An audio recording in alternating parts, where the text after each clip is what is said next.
Jason at Club Champion UK here, and I just want to chat today about wedges and grinds and leading edges and bounces or back edge or how wide the sole is. There's a lot of guys out there doing some really cool stuff on Instagram and whatever. Short Game Chef is brilliant at it, I think, fantastic info. And how people deliver the club and how he gets you to try and feel the arc is nice and wide, and how you control the low point. Now the question then becomes, what part of the club are you hitting the ground with first? So if you're a little steep on it, you want tons of bounce. You know, something like the Adele wedge has got 14, 15 degrees of bounce, or a D grind in Vokey World.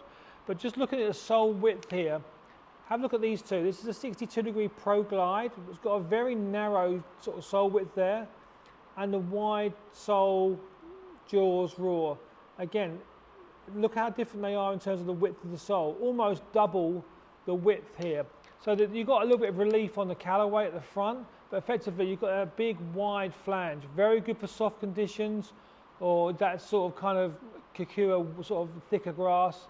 But that narrower sole on the ping will be really good on firm conditions. You'll get that leading edge engaged.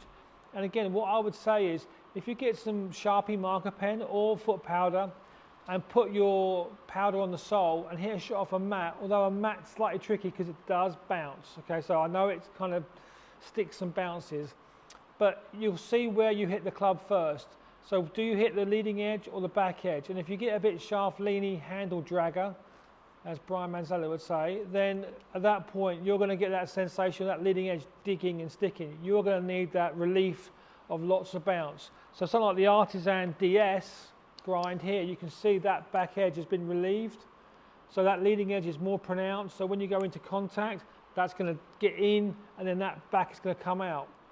But if you're more into that sort of shallower, this is the S grind in the Artisan. That leading edge is going to be, still got some bounce, but it's going to be a lot more flat along the ground.